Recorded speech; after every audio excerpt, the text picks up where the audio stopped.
Thanks so much for your time. I am Pius Kojo Baka. We can now dig in now. Several institutions in the country and, of course, the country's development partners have all projected that the economy is going to recover strongly from next year. But what are the threats to these projections? And, of course, how can we firmly stabilize the Ghana cedi going forward? Let's get onto Zoom and speak to former Minister of Finance, Seth Terkper, on these developments. Thanks so much, sir, for joining us here on Business Life, and good to know you're on with us. Now, what do you make of the current state of the economy? And, of course, are there really tracks or threats for us going forward? Well, thank you very much. I think that, let me state that the global economy itself is seeing some recovery within contexts of which Ghana, operates.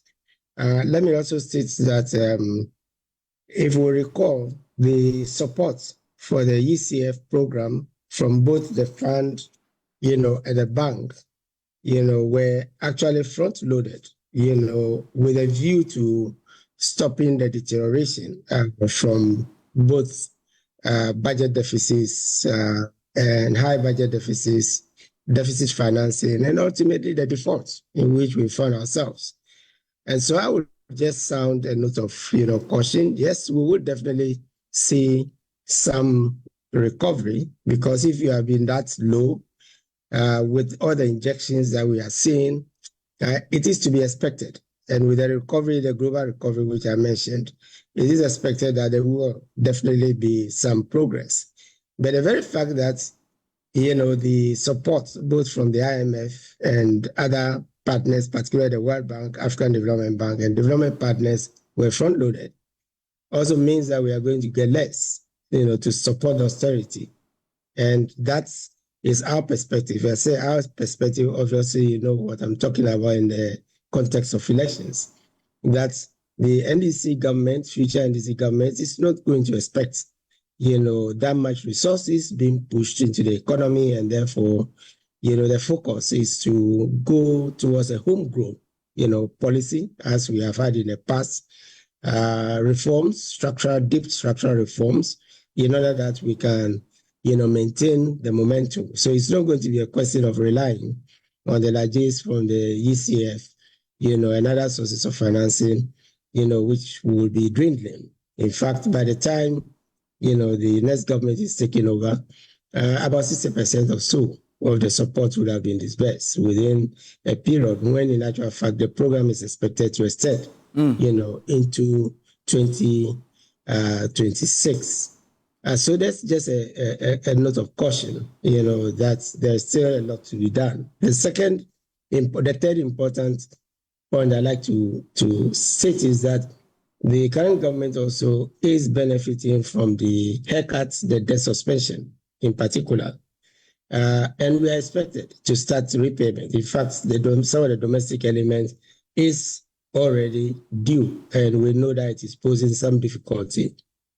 From 2026 in particular, we are going to be facing 3 huge humps, and therefore, again, the challenge ahead, requires, some deep structural, measures in order that whatever gains would have been made, mainly based on the injunctions to support, the economy, will be sustained, and actually the negative trend, in which we were moving, would be reversed.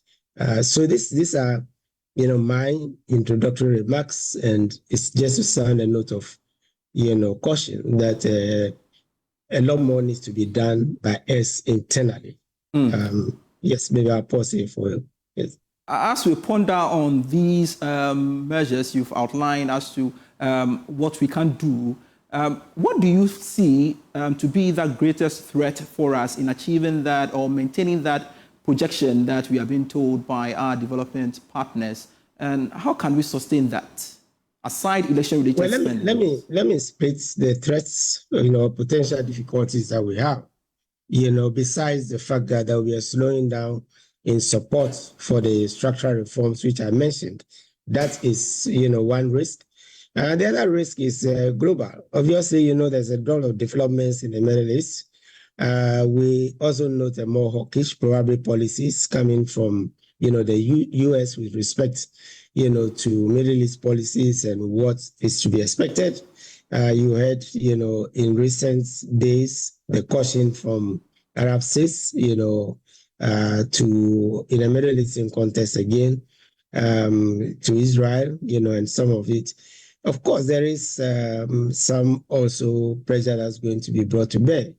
A quick resolution of that, which in the same context you would have, Ukraine, the Ukraine war and what is to happen are going to definitely pose external threats. It's an irony, that our pre-existing conditions that were worsened, by the COVID crisis and the Ukraine war, may come to play in reality going forward. The main danger would be in, crude oil prices, obviously, which is seeing some slight ascendancy. It depends on whether we are able to become net importers or exporters so that we can benefit, both ways. But I return to the fact that we need to implement, deep structural measures. For example, let me cite, some of them. We need to rationalize the tax policy and bring the revenue generation potential and buoyancy of the system towards the four main taxes: import duty, excise, VAT, and income tax. These are the core, the taxes generating, in fact, all the levies that we have had are accounting for just about 4%, of total revenue.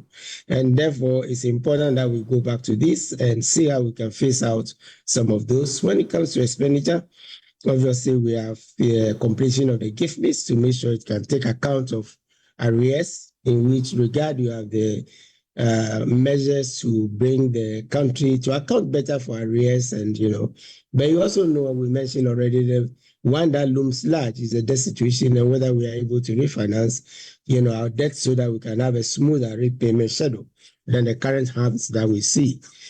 From our perspective, many of these confronted the Maris Mahama administration. You can count from single spine to Dumso, to the looming refinancing, facing us, or repayment of the 2007, debt for which the sinking fund was established. And it's established that it helped us significantly to the end of 2017 before things started to reverse. So again, I come back to the theme of structural reforms. And Mr. Takwe, I want us to talk more now on the city's performance. Quite this week, we saw it's, gaining some momentum against major trading currencies. How can we sustain this as well and achieve, especially when we know we are in an election season? Well, yeah, you mentioned election season, but again, let me point out that going into 2016 elections, I think we talk generally sometimes about election years, but please, I wish to just remind your good self and in the studio and the general public that the NDC ended 2016 with a 6.1% deficit on a new basis, very close to the 5%, quite unprecedented in election years, and ended 2016 with a debt ratio of 57, close to 57%, as a result of the structural measures that the sinking fund or debt repayment mechanism, the stability we brought through the stabilization fund, to managing. And if this had been continued, we would probably have seen, some better results. So, and notwithstanding election years, yes, there's a need for caution. It's that we do not, overspend. We do not have hidden expenditures that will loom only after, the elections, are conducted. So there's a, deep structural, performance difference, between, the two front runners, for an election. But I can assure you that any excessive spending, just as we saw with the deficit financing that led to inflation and inflation and other deterioration of the currency, would create problems for the economy. Hopefully, we would adhere to the IMF, and the program, so that we do not take the economy into another tailspin. That's fine. Thank you so much, former Finance Minister Seth Terkper, for your time here on Business Live. Let's shift focus now. A senior finance lecturer at the University of Ghana, Professor Petroleum Bloyo, says the suspension of the forex trading license of Consolidated Bank Ghana is going to impact the operations of the bank and prevent customers from engaging in transactions. Speaking earlier on the marketplace, he urged the Bank of Ghana to put in place measures to prevent a recurrence in the future. I think that this doesn't take place immediately, so they should have time to put in place better control systems. It's going to affect their operations because they can't transact in the FX market. They can't send funds abroad. They can't receive funds abroad, both for their proprietary accounts and also for the accounts of their customers. So I think that is going to have a huge impact on CBG. Like George mentioned, we are expecting more remittances towards December when we are getting to Christmas. Those abroad will be sending money to their relatives back home. So it's going to have a huge impact on the bank, as well as the customers of the bank. I have actually personally suffered from this. One of the bank's licenses was suspended a few months ago. I was their client or customer. I was expecting an FX inflow. I didn't get that money until the license was restored. So that's why I have a bit of a worry that in seeking to correct misbehavior in the financial system, customers of the bank should not be unnecessarily punished. Now, Development Bank Ghana has rejected claims that it has missed funds allocated to its operations by the country's development partners. But the bank, in a statement, has rejected all the claims made by Imani Vice President Bright Simmons about the bank's dealings over the years. On the issue that over 400 million cedis has been lost through proper or improper contracting, Development Bank Ghana noted that these allegations are not true, as several audits carried out do not back these claims. So watching Business Live, we have more for you after this break. Finally, before we go, the Petroleum Commission has hinted of considerations to reduce Ghana's 15% participation interest in oil exploration. There is more in this report. The forum aims to drive investment, facilitate agreements, and accelerate capital flows across the African energy sector. By hosting the event in Ghana, the West African country is poised to spearhead Africa's energy sector interest. In his address, Chief Executive of the Petroleum Commission, Egbert Fable, emphasized the need to make Ghana a competitive choice for oil explorations in Africa, calling for an amendment to the Petroleum and Exploration Act 2016. In our case, if you look at Section 10, I think subsection 4(5) thereof of the Petroleum Exploration and Production Act of 2016, Act 919, it says that in Ghana, the state's carried participating interest is 15%. So if you bring $1, the investor will know that 15% of that $1 would never be gotten back. So when you look around, Cote d'Ivoire, Namibia, Angola, Nigeria, Guyana, and all the rest, if you do the analysis, they are hovering around carried participating interest of 10%.